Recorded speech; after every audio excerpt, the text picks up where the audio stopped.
السلام عليكم، ان شاء الله قاعد تكونوا بخير وعلى خير. اليوم درت لكم هذا الخبزه المحشيه، هذا ما والم في هاد الايامات تاع الكاطو كور وعطي الله كيما نقولوا حنايا اصحاب الغرب.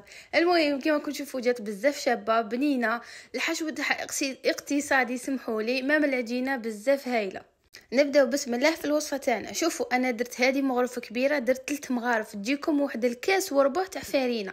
ديروا مغرف تاع خميره تاع الخبز وشويه ملح وشويه برك سكر، مغرف صغيره سكر كيما شفتوني. الكاس عمرت الربع الحليب وزدت عليه كامل الماء، سما جاني كاس قل ربع مخلط بين الماء وبين الحليب. كيما راكم تشوفوا العجينه لازم كي تخلطوها تجيكم طريه. بعد ما تولي هكا تتلاصق وكاع ديروا شويه زيت في يديكم وخدموها غير بيديكم هكا وخلوها تطلع. بعد ما يضاعف الحجم تاعها كيما راكم تشوفوا نزلوها الخمير وعاودوا خلوها واحد 5 دقائق وبداو تخدموا بها.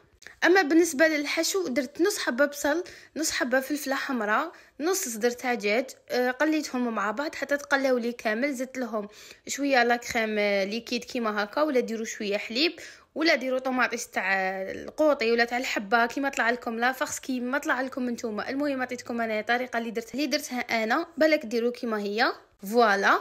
وزدت عليها شويه ملح وشويه تاع احرر وخلطها مع بعض. ومن بعد حليت العجينه تاعي بالحلال، حطيت الاولى في البلا، زدت لها هذيك لافخ، زدت لها فرماج رابي، وعاود غطيت الزاوجه بالعجينه كيما هكا.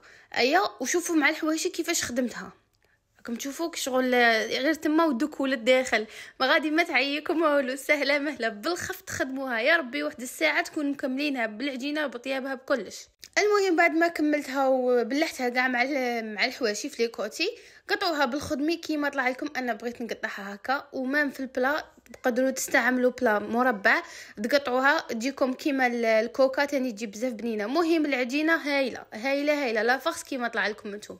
دهنوها بصفار بيض من الفوق وتزيين كيما ما طلع لكم. دخلوها الفور تاعكم 180 درجه حتى 200 درجه كل وحده، ولو فور تاعها كاين الفور تاعها يطيب لها بالخف كاين لا. وبعد ما تخرجوها من الفور تحمر لكم، وهذه هي لو ريزيت ان شاء الله تعجبكم وتجربوها. وعلى بالي غادي هاد الايامات تحتمدوا عليها بزاف، ونلتقي في وصفه اخرى ان شاء الله. صحه فطوركم، باي باي.